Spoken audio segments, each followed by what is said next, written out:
We are going to be presenting on the rising costs of life-saving medications, and there are a lot of different life-saving medications we thought of to do for our final presentation, but we chose two. So a narrative on insulin and then also EpiPen price increases, because these are it's some of the biggest issues in healthcare is these two medications. And then this is for our health organization policy class, and I'm Olivia.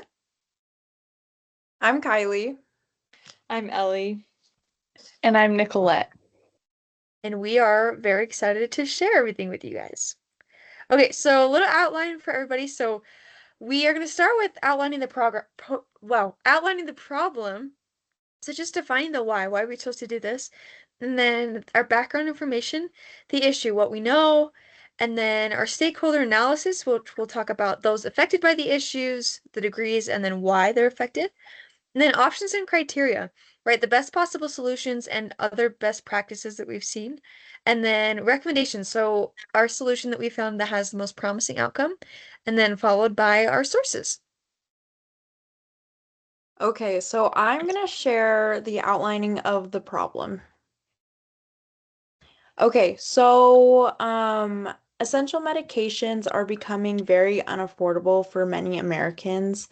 Prices for critical drugs like insulin and EpiPens have climbed really high that many people aren't able to keep up with that.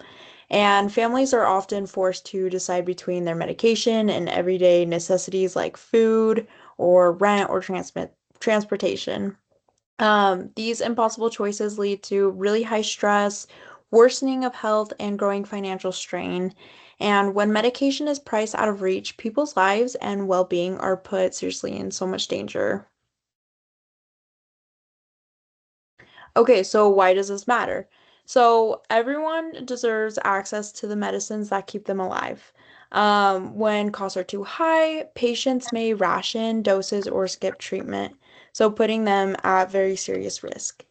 Lack of affordability hits low-income communities the hardest, so deepening existing health inequalities. High drug prices place heavy burdens not only on the individual, but on the family and the whole healthcare system. And the situation is incredibly urgent. Americans shouldn't have to fight to afford the care required for survival.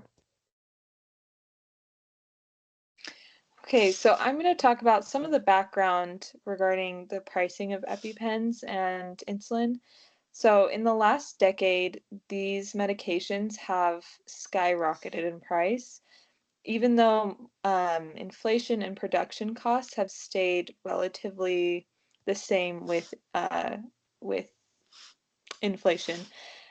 So one example is that a two-pack of EpiPens in 2007 was $100, whereas in 2017 it's $600, which is a 600% increase.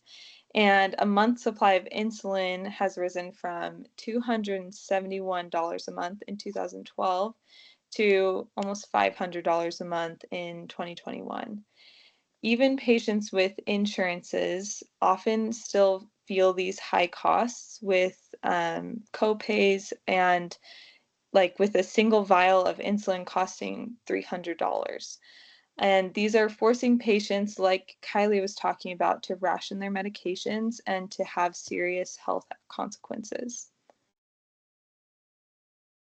So why are these prices so high?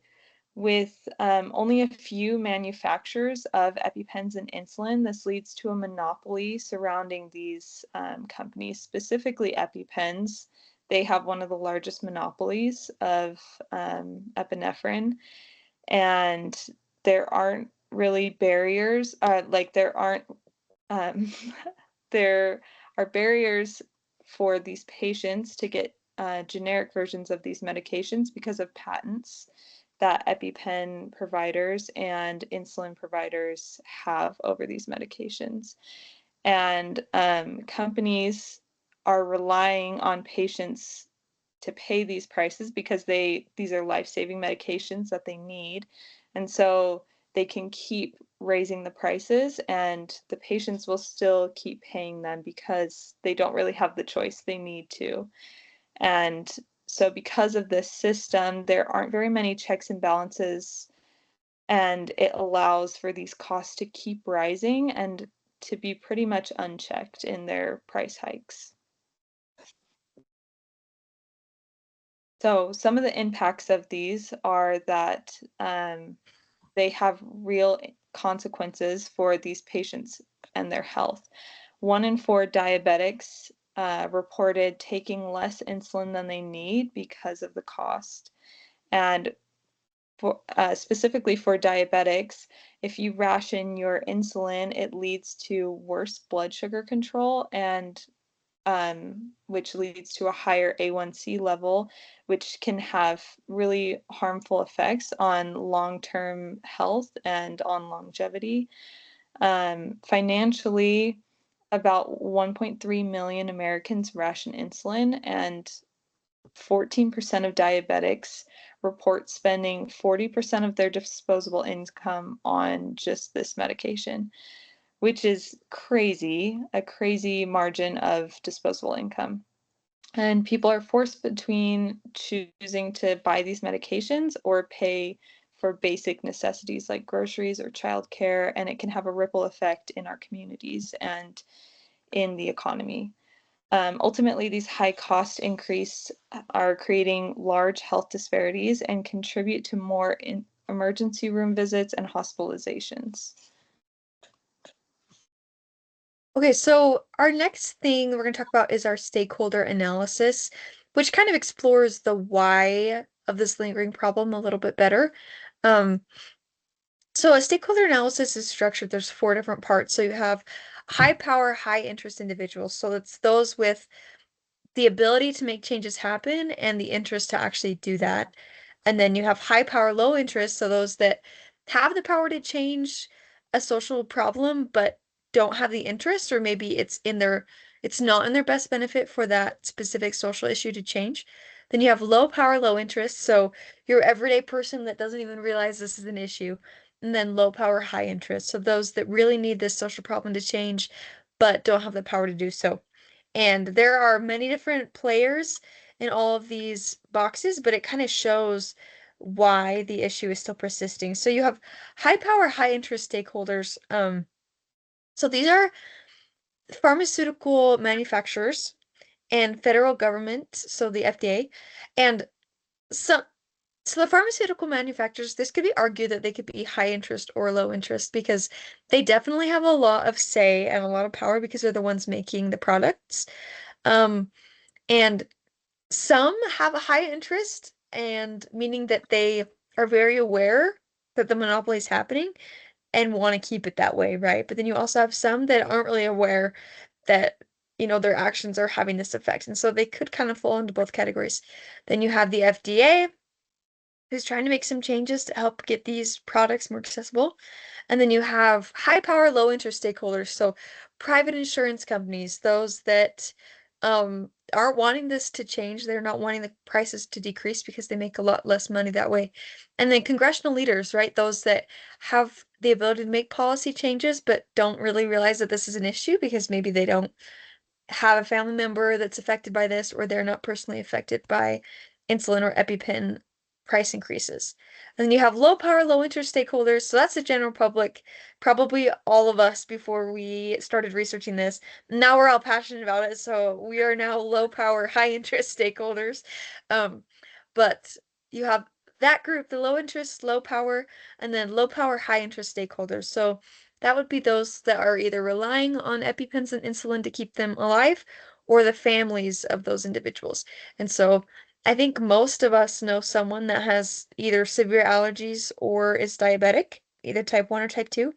And so really, when you think about it, we could all be in that last category. And hopefully, as all of us get together and talk about this and make this issue more public, combining our like public power, we could become high power, high interest stakeholders. That's the hope, right? Is to help those people in power see that the need for this and the need for it to change. Okay, perfect. Now I'll be giving an overview of the policy options we examined. So there were 5 different approaches that we took to addressing this problem. Option one involves federal price regulation and transparency. So this would limit how much a company can raise prices each year by trying to increase, like, due to inflammation. It would also require pharmaceutical companies to share more clear reports showing how their prices are determined and how much profit they are making. Option two focuses on increasing the market competition. So right now, the lack of competitors allows a different kind of monopoly to form, especially with insulin and EpiPen production. So if we increased the market competition, this would encourage new companies to enter the market and would naturally lower prices as companies competed for the consumers. Option three proposes a national subsidy program where the federal government would cover part of the cost of these medications. And then option four aims to expand public insurance coverage through programs. So this would create more like access to affordable prescriptions. And then finally, option five is if we just maintain the current system and so the access remained the same. So, kind of comparing these options, I wanted to highlight some of their strengths and limitations.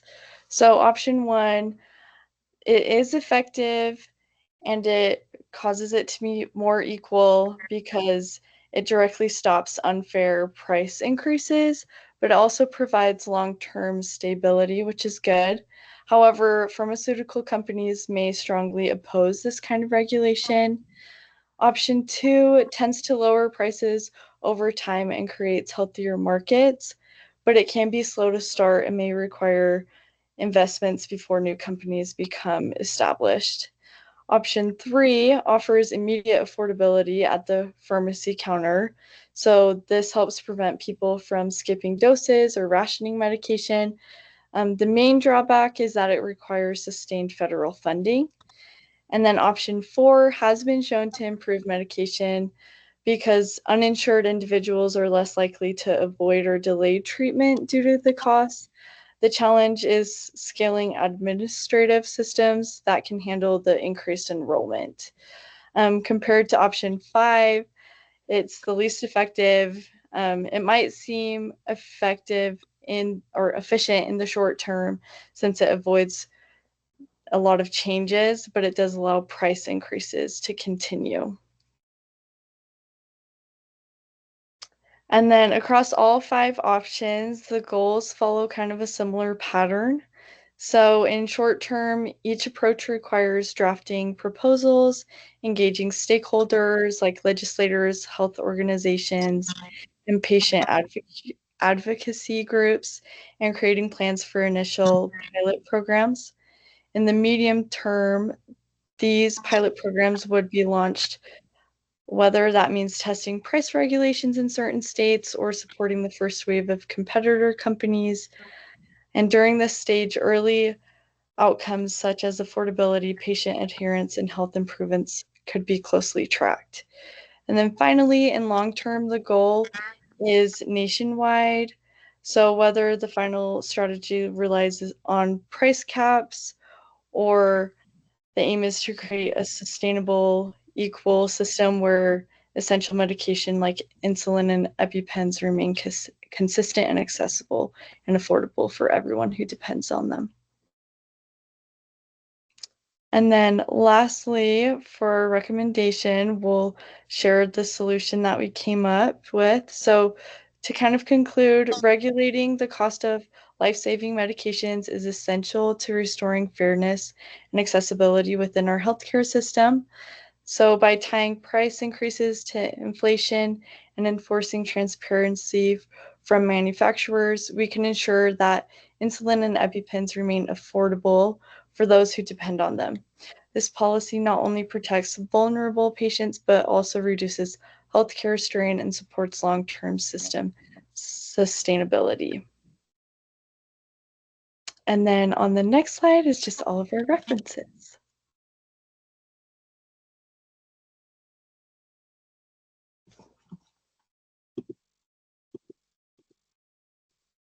Sorry, I'm trying to figure out how to stop sharing.